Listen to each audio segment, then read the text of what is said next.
अगर आप जीकअप काउंसलिंग में पार्टिसिपेट करने वाले हैं तो आपको ये जानना बहुत ज़रूरी है कि आपको फर्स्ट राउंड में कितने रैंक तक के बच्चों को कॉलेज मिलता है, और सेकंड राउंड में कितने रैंक तक के बच्चों को कॉलेज मिलता है, एंड थर्ड राउंड में कितने रैंक तक के बच्चों को कॉलेज मिलता है।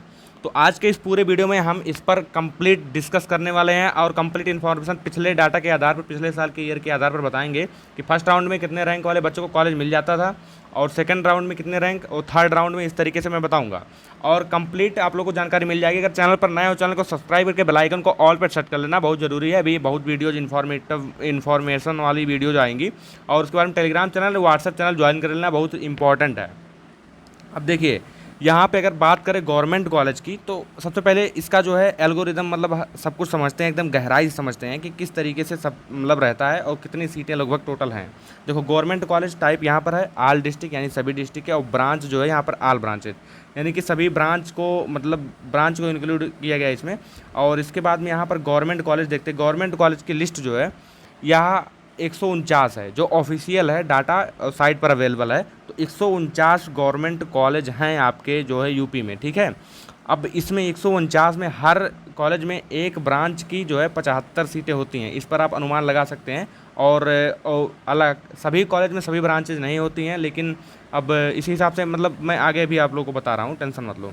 देखो यहाँ पर जैसे सिविल इंजीनियरिंग वाला हो गया, गवर्नमेंट कॉलेज की सिविल इंजीनियरिंग ब्रांच की कितनी सीटें हैं। देखो यहाँ पर 60 कॉलेज में ऐसा है कि जहाँ पर 60 कॉलेज में सिविल इंजीनियरिंग है। 149 कॉलेज था टोटल, 149 कॉलेज में 60 कॉलेज ऐसे हैं जहाँ पे सिविल इंजीनियरिंग वाला कोर्स है, ठीक है। अब यहाँ पर बात कर लेते हैं जैसे इलेक्ट्रिकल की। इलेक्ट्रिकल की अगर बात करेंगे पूरे ऑल यूपी में इलेक्ट्रिकल की, तो देखो इलेक्ट्रिकल की जो है 56 कॉलेज हैं। इलेक्ट्रिकल की टोटल 56 कॉलेज हैं, 56 कॉलेज हैं 149 में। आउट ऑफ 149 में 56 कॉलेज ऐसे हैं जो जिन पर जो है इलेक्ट्रिकल ब्रांच अवेलेबल है, आप वहाँ पर ले सकते हो। मैं लिस्ट है, अगर लिस्ट चाहिए तो आप कमेंट कर देना, मैं लिस्ट आप लोग को प्रोवाइड करा दूंगा वहाँ टेलीग्राम चैनल पर, वो ज्वाइन कर लेना।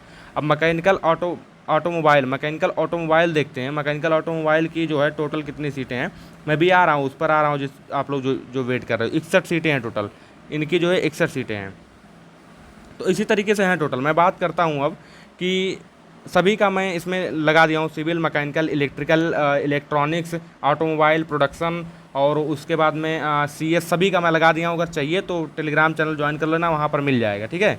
देखो अब यहाँ पर बात करते हैं कि जो फर्स्ट राउंड में कितने रैंक तक के बच्चों को कॉलेज मिलता है। तो देखो यह डिपेंड करता है कि आप कौन सा कॉलेज चूज़ कर रहे हैं। अगर मान लीजिए आपका 15,000 रैंक है, अब 15,000 रैंक है, अब आपने जो है टॉप 5 चूज़ कर लिया, टॉप 5 कॉलेज।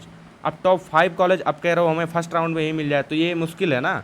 अब ये भी डिपेंड करता है कि आप कौन सा कॉलेज चूज़ कर रहे हैं और आपकी रैंक कितनी है। अगर मान लीजिए आपकी रैंक है 600, आपकी रैंक 600 है और आपने टॉप 5 चूज़ कर लिया, तो आपको फर्स्ट राउंड में ही कॉलेज अलॉट हो जाएगी, आपकी फर्स्ट चॉइस ही अलॉट हो जाएगी। तो इस तरीके से रहता है। मैं एक अगर आइडिया दे दूँ आप लोगों को, तो आइडिया अगर आप लोगों को दे देता हूँ, जैसे मान लीजिए फर्स्ट राउंड के लिए अगर आपका 10,000 रैंक है, 10,000 रैंक है, ठीक है, और आपने 10 अलग अलग कॉलेज फिल किए हैं, 10 अलग अलग कॉलेज फिल किए हैं और कम से कम 2 ब्रांचेज लिए हैं, 2 ब्रांच और 10 अलग अलग कॉलेज लिए हैं, यानी कि 20 चॉइस प्लस अगर आप लोगों ने फिल किया है 20-25 चॉइस प्लस, तो आप लोगों को फर्स्ट राउंड में कॉलेज मिल जाएगा। अब ये है कि जो टॉप मतलब 10 कॉलेज लिए हैं वह किस कैटेगरी में आते हैं। अगर मान लीजिए वह टॉप कॉलेज नहीं है, एकदम से अगर टॉप कॉलेज नहीं है, तो आप लोगों को जो है हो सकता है फर्स्ट राउंड में ना मिले। अगर 10,000 रैंक है, अगर आप SC से बिलोंग करते हैं, तो आप लोगों को टॉप 10 में भी फर्स्ट राउंड में ही कॉलेज मिल जाएगा, ये ध्यान रख लेना। अब ये देखो सेकंड राउंड में अगर देखा जाए, तो सेकंड राउंड में अगर मान लीजिए आपका जो है 15,000 तक भी रैंक है, जनरल, SC ST OBC सभी के लिए बता रहा हूँ, अगर मान लीजिए 15,000 के आसपास भी अगर आप लोगों का रैंक है सेकंड राउंड में, तो सेकंड राउंड में अगर आप चॉइस फिलिंग अपना बढ़ाते हो, अगर आप अपना चॉइस फिलिंग खैर बढ़ा नहीं पाओगे। अगर मान लीजिए एक बार जो कॉलेज अगर जो बच्चा डाल दिया है फर्स्ट राउंड में मान लीजिए आपने 10 चॉइस फिल कर दिए टोटल, अब सोच रहे हो सेकंड राउंड में मैं उसको एडिट करके बढ़ा दूं, तो ऐसा नहीं होगा। इसीलिए ध्यान से सुन लेना, अभी मैं काउंसलिंग का प्रोसेस भी बता दूंगा किस तरीके से होता है। बाकी अगर आपने एक बार चॉइस फिल कर दिया और आपको फर्स्ट राउंड में कॉलेज अलॉट नहीं हुआ, तो वही सेम कॉलेज सेकंड राउंड के लिए भी वही चॉइस आप लोगों का रहेगा, आप उसमें बदलाव नहीं कर सकते हो। जिन बच्चों को मिल गया है कॉलेज, वे अपना फ्लॉट करवा सकते हैं, वो बदलाव कर सकते हैं, और अन्यथा कोई नहीं कर सकता है। तो सेकंड राउंड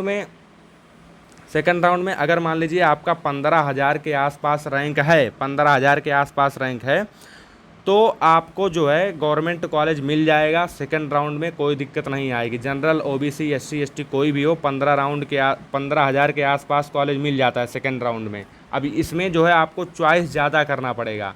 जनरल और ओबीसी के लिए जनरल के लिए बता रहा हूँ, आपको चॉइस ज़्यादा फिल करना पड़ेगा। ओबीसी के लिए खैर अगर आपने 20-25 कॉलेज चूज किया है तो आपको सेकंड राउंड में मिल जाएगा, नो डाउट। अब बात करते हैं थर्ड राउंड की।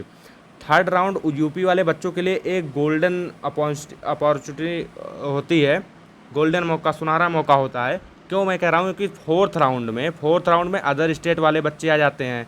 अदर स्टेट वाले बच्चे भी बहुत अच्छे होते हैं, उन कभी कई बच्चों का अंडर मतलब 1000 रैंक रहता है, तो वो सभी तुरंत जो है कॉलेज पा जाएंगे फोर्थ राउंड में। तो थर्ड राउंड में मैक्सिमम बच्चों को कॉलेज अलाउट होता है, मैक्सिमम बच्चों को कॉलेज अलाउट हो जाता है जो यूपी वाले रहते हैं। जैसे मान लीजिए पिछली बार अगर कट ऑफ किसी कॉलेज की जो है 20,000 रैंक गई थी, 20,000 रैंक गई थी, तो थर्ड राउंड में जो है अगर मान लीजिए 20,000 यानी कि 2100 के आसपास भी अगर कोई 21 मतलब क्या कहते हैं 2100 के 20,100 के आसपास भी कोई बच्चा है तो उसको भी वो कॉलेज अलॉट हो जाता है, मिल जाता है। तो थर्ड राउंड में अगर आपका जो है जनरल वाले अगर जनरल के हैं और 30,000 के आसपास भी रैंक है तो आप लोगों को बहुत बढ़िया मिल जाएगा, थर्ड राउंड में कोई दिक्कत नहीं आएगी। और ओबीसी के बच्चे हैं तो आपको अगर 40,000 के आसपास भी रैंक है तो थर्ड राउंड में अगर आप चॉइस फिलिंग बहुत ज़्यादा करते हो बढ़िया से तो आपको मिल जाता है। और इसी तरीके से एससी एसटी वाले अपना जो है कम करके देख ले, 50,000 रैंक तक भी मिल जाएगा। अब ये बात करता है मतलब डिपेंड करता है कि आप कौन सा कॉलेज वगैरह फिल करते हो। अगर एकदम भाई बढ़िया कॉलेज चॉइस फिलिंग करोगे तो उसमें थोड़ा सा मुश्किल रहेगा, लेकिन हाँ अगर नहीं मिलता है अपना मनपसंद का कॉलेज तो आप फ्लॉट करते जाइए बार, अगर फ्लॉट करते जाइए और लास्ट में आपका जो है चॉइस फिलिंग जो ऊपर फिल किए होगे वहाँ पर ऊपर वाला मिल जाएगा। अभी मैं आप लोगों को जो है काउंसलिंग का प्रोसेस भी बताऊंगा तो उसमें समझा दूंगा बढ़िया से। अब फोर्थ राउंड में बात करें, देखो फोर्थ राउंड में जो है अदर स्टेट वाले बच्चे आते हैं। तो जैसे आप लोगों का फर्स्ट राउंड वाला केस था सेम यहाँ पर फोर्थ राउंड में भी लागू हो जाएगा। अब फोर्थ राउंड में जो है बच्चे आएंगे, नए वाले बच्चे आएंगे, अब सेम उनके ऊपर भी यही सेम चीज़ लागू होती है। उसमें जो सीटें रहती हैं, जो सीटें बची रहती हैं उस पर फिर डिबेट होता है, उस पर काउंसलिंग चालू होता है। फिर उसमें जिसका रैंक कम होता है सबसे पहले उनको मिलेगा, उससे ज़्यादा जिनका रैंक रहेगा उनको मिलेगा, फिर उससे ज़्यादा जिनका रैंक रहेगा उनको मिलेगा। तो फोर्थ राउंड में मान करके चलिए कि जितने रैंक में थर्ड राउंड पे मिला था सेम रैंक पे जो है फोर्थ राउंड पे भी मिलेगा। थोड़ा सा इधर उधर हो सकता है लेकिन सेम रैंक थोड़ा बहुत इधर उधर होगा, मिल जाएगा। अब बात करें पाँचवें राउंड की, देखो पाँचवा राउंड ही ऐसा होता है, फिफ्थ राउंड ही ऐसा होता है जो 1 लाख वाले बच्चों को भी गवर्नमेंट कॉलेज दिलाता है, 90,000 रैंक वालों को भी गवर्नमेंट कॉलेज दिलाता है। मैं खुद पिछली बार जो है एक बच्चे का 90,000 प्लस था और उसको जो है ब्रांच वगैरह भी अच्छा नहीं मतलब मिल ही नहीं रहा था और कॉलेज भी बहुत बेकार ही मिल रहा था। लेकिन ये है कि 90,000 रैंक में भाई गवर्नमेंट कॉलेज ही मिलना मुश्किल है, लेकिन उसको जो है गवर्नमेंट कॉलेज मिला था, ठीक है गवर्नमेंट कॉलेज मिला था, शायद इलेक्ट्रॉनिक्स ब्रांच मिला था, इलेक्ट्रिकल या इलेक्ट्रॉनिक्स। तो 90,000 रैंक पर भी जो है गवर्नमेंट कॉलेज मिलते हैं। आप ये मान करके मतलब ये हटा दीजिए दिमाग से कि अगर आपका 90,000 के आसपास है आपको गवर्नमेंट कॉलेज नहीं मिलेगा, भाई मिलेगा। बस बात ये रहती है कि आप लोग काउंसलिंग किस तरीके से करते हो, किस तरीके से करवाते हो, कहाँ करवाते हो। अब देखो पाँचवें राउंड में भाई वो पहली बात ये है कि जैसे जब ऑफिशियल नोटिस आ गया उसमें लिखा गया है कि फिफ्थ राउंड ही केवल होंगे आपके, तो 5 राउंड ही अगर आपके होंगे काउंसलिंग तो 5 राउंड में सीटें भी तो फुल करनी होती हैं। ऐसी थोड़ी ना है कि 5 राउंड बोल दिए हैं सीट खाली ही रह गई, सीट खाली भी तो नहीं रहनी चाहिए, 5वें राउंड में फुल भी तो करना है। तो 5वें राउंड में जितनी सीटें बची रहती हैं अगर वो बच्चा उसमें डाला है तो सबको जो है उस कॉलेज देते हुए चले जाते हैं। इसमें मैक्सिमम बच्चे जो पहले मिल जाता है जिन लोगों को कॉलेज, जैसे मान लीजिए आपका 50,000 रैंक था, आपको कॉलेज मिल गया तो आप तुरंत वही मतलब एक्सेप्ट कर लेते हो, वही ले लोगे कॉलेज। तो आपका जो मतलब और भी सीटें बची रहेंगी, जो आप अगर आपने फ्लॉट करा लिया भाई तो और के लिए एलिजिबल हो, नहीं फ्लॉट कराए फ्रीज करवा ले तो वो सीट आपकी फिक्स हो गई। नेक्स्ट सीट के लिए जो बच्चे नए रहेंगे उनको इससे ज़्यादा रैंक वाले बच्चों को मिल जाएगा। तो इस तरीके से आप लोगों की काउंसलिंग होती है। यानी 5वें राउंड में, यानी कि 5th राउंड में ज़्यादा चांस है कि आप लोगों का, जिन बच्चों का 50,000 प्लस है, उन लोगों को भी बढ़िया बढ़िया अच्छा कॉलेज मिल जाता है भाई। गवर्नमेंट कॉलेज मिल जाएगा। अब ये गारंटी नहीं है कि वह कॉलेज अच्छा हो, लेकिन गवर्नमेंट कॉलेज है, ये मिल जाएगा, ब्रांच भी आप लोगों का मिल जाएगा। ठीक है, मैंने ये लिस्ट बता दिया। इसमें जो है जितनी सीटें हैं, जितनी हर कॉलेज में, मतलब किस किस कॉलेज में कौन कौन सा ब्रांच अवेलेबल है आप देख सकते हैं। इलेक्ट्रिकल, यहाँ मैकेनिकल ऑटोमोबाइल हो गया, मैंने दिखा दिया। और यहाँ पर मैकेनिकल प्रोडक्शन हो गया, मैकेनिकल प्रोडक्शन के जो है 62 कॉलेज हैं।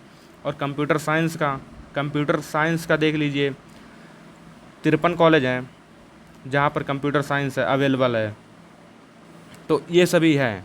ठीक है, तो अब ये देखो मैंने बता दी। अब यहाँ पर अगर काउंसलिंग शेड्यूल की, मतलब काउंसलिंग के बारे में बात करें तो काउंसलिंग कुछ ऐसा होता है कि अगर आप लोगों का रैंक बड़ा अच्छा है, अगर आप लोगों का रैंक 10,000 या 15,000 के आसपास है, ठीक है, 15,000 के आसपास है, तो अगर मान लीजिए फर्स्ट राउंड में आपको कॉलेज अलॉट हो गया, वो कॉलेज आपका अच्छा नहीं है तो आप बिना कुछ समझे उसको फ्लॉट करवा दो। अगर आपका कॉलेज अच्छा नहीं है, आपको अगर जिन बच्चों को फर्स्ट राउंड में कॉलेज मिल गया तो उनको ये बहुत ज़्यादा चांस है कि सेकंड और थर्ड राउंड में भी उनको कॉलेज मिलेगा ही मिलेगा, जिनको फर्स्ट राउंड में मिला है। जैसे मान लीजिए मैं आप लोगों को कुछ दिखाता हूँ। देखिए ये आपका सेकंड राउंड का है, यानी कि इनको फर्स्ट राउंड में कॉलेज मिला है। अब देखो फर्स्ट राउंड में अगर मान लीजिए आपका रैंक ठीक ठाक है, इनका रैंक जो है 6,000 है, फर्स्ट राउंड में कॉलेज मिला, कॉलेज अच्छा नहीं है, उसको फ्लॉट करवा दो। फ्लॉट करवा दिए हो, फ्लॉट करवाने के बाद जैसे मान लीजिए इनको यहाँ पर ये कॉलेज मिल गया था, मान लीजिए कि इनको फर्स्ट राउंड में ये कॉलेज मिल गया था 13 नंबर वाला, जो यहाँ पर अंबेडकर नगर है। अगर मान लीजिए अच्छा नहीं है, ये फ्लॉट करवाएं। फ्लॉट करवाने के बाद ये देखो इनको 60वां नंबर वाला कॉलेज अलॉट हो गया, 60वां नंबर वाला जो है कॉलेज अलॉट हो गया। यहाँ पर देख सकते हो आप, इनके जो चॉइस फिलिंग है, देखो चॉइस नंबर 6 है, 60वां नंबर वाला कॉलेज अलॉट हो गया राउंड नंबर 2। इस तरीके से जिन बच्चों को फर्स्ट राउंड में कॉलेज मिल जाती है उनको कोई दिक्कत नहीं होती, वो सेकंड राउंड थर्ड राउंड में भी कॉलेज मिलेगा और उनसे बेटर ही कॉलेज मिलेगा। तो अगर आप लोगों को वो कॉलेज अच्छा नहीं है जो पहले राउंड मिला है, तो आप लोग तुरंत जो है फ्लॉट करवाइए, दूसरा राउंड में आप लोगों को नेक्स्ट कॉलेज, अच्छा कॉलेज मिल जाएगा। तो ये सभी बात हैं। आई होप कि आप लोगों को सभी डाउट्स क्लियर हो गए होंगे। अगर कुछ डाउट्स हैं तो आप लोग कमेंट करके पूछ सकते हो, मैं वहाँ पर रिप्लाई दूंगा, मैं सभी का रिप्लाई देता हूँ। और फिर सब्सक्राइब कर लेना भाई, बहुत मेहनत लगती है वीडियो बनाने में। चलिए फिर मिलते हैं नेक्स्ट वीडियो में। Thanks for watching. वीडियो देखने के लिए आपका बहुत बहुत धन्यवाद। Bye bye.